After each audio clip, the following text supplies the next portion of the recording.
ভাই আসসালামু আলাইকুম। আপনারা যারা সারাক্ষণ এই যে ভাইরাল ভাইরাল ভাইরাল, মানে এটা কি পাকা খেলা?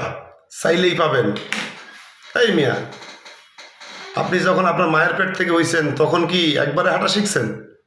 প্রতিটা জিনিসের সফলতা আছে, প্রতিটা জিনিসেরই সময় আছে, নিজের যোগ্যতা থাকতে হবে, টাইম, সময় থাকতে হবে। আপনারা আরেকজনকে বলেন পাগল ছাগল করে, যারা ভিডিও করে তারাই ভাইরাল হয়। হ্যাঁ রে মিয়া, তার পারফরমেন্স ভালো, কোম্পানি তার ভিডিও খায়। আপনার ভিডিও যতই ভালো করেন, ভালো পোশাক আর ভালো যে কাপড় লাগান, লাভ নেই। আপনি ওই ভিডিও করে কী করবেন? কোম্পানি আপনার ভিডিও খায় না, বাংলাদেশের লোক আপনার ভিডিও খায় না, সারা পৃথিবী বিশ্বের লোক এই ভিডিও খায় না। তো যোগ্যতা, মানুষকে হিংসা না করে যোগ্যতা নিয়ে আসে। বৃক্ষ তোমার নাম কি, ফলে পরিচয়। তা আপনার যোগ্যতা থাকতে হবে। মস্ত থাকলে মাস্তান হয় ভাই, বাল থাকার লাগে, মনে রাখবেন।